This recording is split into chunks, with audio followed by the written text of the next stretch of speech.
Nah teman-teman, beberapa tahun lalu saya pernah membuat sebuah alat yaitu kamera WiFi yang saya buat dari kamera TTL dan dihubungkan ke ESP8266 atau lebih tepatnya ESP12E. Dan itu ukurannya jadi sangat besar banget karena kameranya sendiri itu ukurannya memang sudah besar gitu ya. Tapi pada saat itu pengiriman gambar dari alat ini ke HP itu sudah sukses banget. Dan gambarnya pun sudah terbilang ya cukup jernih lah. Walaupun pada saat pengiriman gambar itu prosesnya lama banget gitu ya. Jadi pada saat kita perintahkan dia untuk memoto lalu mengirimkan gambarnya ke kita, itu prosesnya lama banget. Bahkan paling lama itu ada sampai 5 menitan baru fotonya terkirim. Dan paling cepat itu 1 menitan baru fotonya terkirim. Ini karena pemrosesan fotonya itu dilakukan secara serial dari kameranya ke ESP12E-nya. Nah, sekarang itu sudah ada modul yang lebih baru lagi, teman-teman. Namanya adalah ESP32 Cam. Dan ini sudah terintegrasi dari pabriknya, bukan kita ngerakit-rakit lagi ya. Kalau dulu gambarnya sudah bagus, sekarang mungkin modulnya lebih rapi lagi. Dan ini membuat kita untuk lebih mudah lagi membuat project kamera WiFi ya, seperti yang saya peragakan saat ini. Kita bergerak di depannya, kita difoto, lalu otomatis mengirimkan foto tersebut ke HP kita. Mau tahu cara bikinnya? Ikuti terus videonya di sini.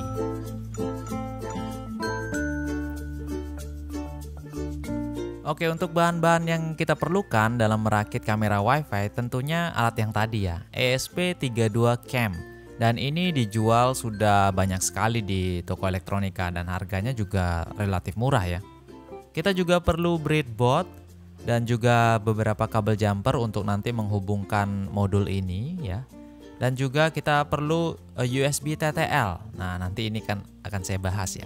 Kita juga perlu memory card untuk menyimpan fotonya sementara sebelum kita kirimkan kemana-mana gitu ya. Nah, kenapa perlu USB TTL? Kalau teman-teman perhatikan ESP32 Cam-nya ini tidak ada konektor USB atau konektor lainnya seperti Arduino gitu ya, yang memungkinkan kita untuk memprogram modul ini ke komputer gitu. Jadi kita harus ada alat tambahan lagi untuk bisa memprogram alat ini, mengcoding alat ini gitu ya. Maka dari itu kita memerlukan USB TTL yang bisa berkomunikasi serial ke alat ini menuju ke komputer. Saya menggunakan USB TTL seperti ini yang pinnya lengkap banget, tapi yang kepake cuma RX, TX, GND, dan VCC aja. Jadi teman-teman bisa pakai USB TTL jenis apapun, nggak masalah. Jadi pertama-tama ESP Cam-nya kita pasang dulu di breadboard. Ini breadboard gunanya mempermudah kita dalam menyatukan beberapa modul menjadi satu gitu ya. Jadi pakai kabel jumper nanti nyambungnya antara modul satu dan modul lainnya. Jangan lupa juga memory card-nya kita pasang dulu biar nanti nggak kelupaan gitu ya. Nah, di sini kita harus menghubungkan USB TTL tadi ke ESP Cam-nya.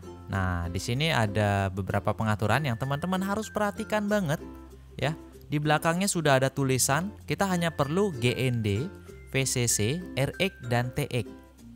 Kalau GND dan VCC itu gampang kita masangnya. GND kita cari tulisan GND, VCC kita tinggal gabungin aja ke pin 5 volt di ESP Cam-nya. Nah, tapi untuk RX-TX-nya, teman-teman kalau lihat di sini ya, RX-TX itu harus dirangkai nyilang dengan ESP Cam-nya.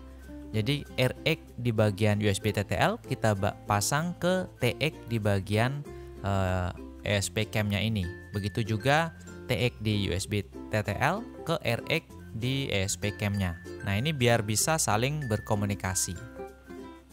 Dan setelah itu kita tambahin lagi kabel jumper di pin GPIO 0 ke GND. Ini gunanya untuk mengaktifkan mode memprogramnya gitu ya. Kalau ini nggak kita jumper ya sampai sampai tua ini nggak bakalan aktif mode untuk memprogramnya. Nah, ini seperti ini dia. Setelah itu kita colokin ke komputer, pastiin dia VCC dan GND-nya nggak kebalik ya. dan kita akan lanjut untuk memprogram.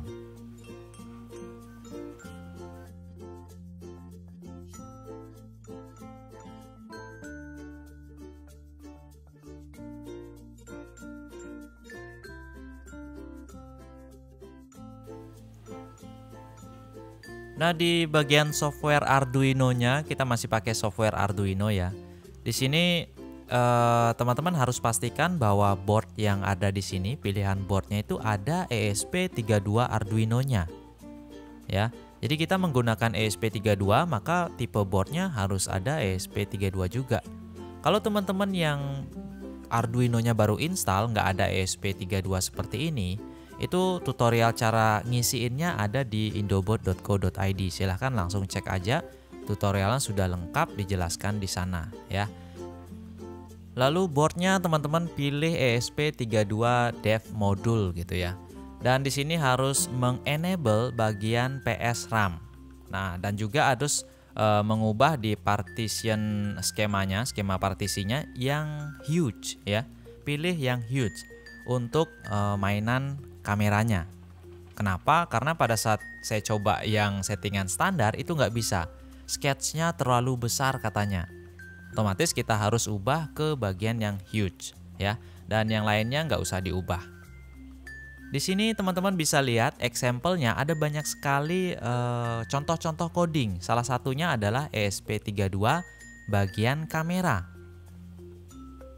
Nah, kalau teman-teman coba kamera web server ini teman-teman bisa langsung menciptakan kamera streaming WiFi gitu ya. Dan ini juga sebenarnya sudah pernah saya posting di video sebelumnya. Pada saat itu saya membuat sebuah kunci pintu menggunakan face recognition, menggunakan coding dari example yang tadi gitu ya. Cuma kita modifikasi dikit aja. Jadi kalau mukanya nggak kedaftar, dia nggak bakalan buka pintu. Tapi kalau mukanya sudah terdaftar di depan kameranya, maka dia akan mengeluarkan suara dan juga membuka pintu gitu ya.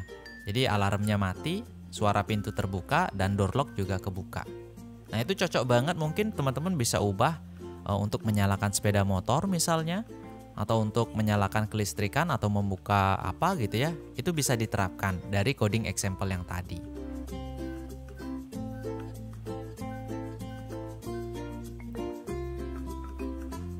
Nah, kalau sekarang kita akan bermain dengan mengcapture gambar lalu menyimpannya ke memory card gitu ya. Teman-teman bisa download langsung, codingnya ada di keterangan video.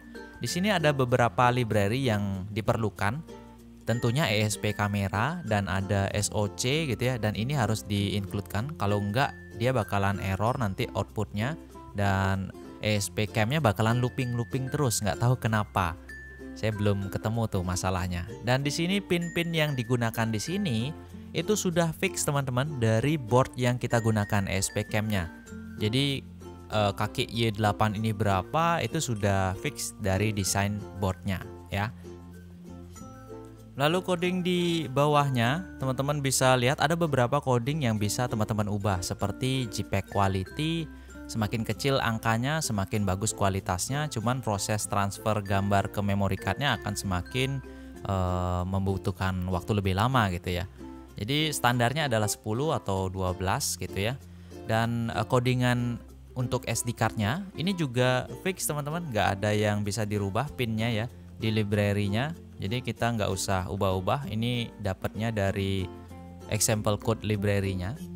Dan di bagian looping di sini nggak ada coding apa-apa karena coding yang kita coba ini bakalan moto pada saat dinyalakan lalu disimpan. Udah gitu aja. Jadi kita tinggal reset, dia bakalan moto ulang, simpan dan berhenti lagi. Kita akan coba upload dan lihat hasilnya.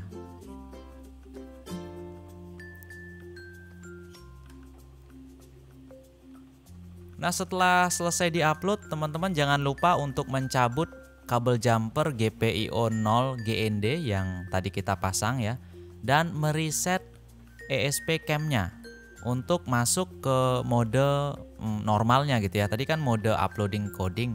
Sekarang setelah kita cabut, kita reset dan dia sedang memoto tadi ya. Lalu dia masuk ke kondisi sleep. Nah, ini foto yang tadi dijepret nggak begitu bagus.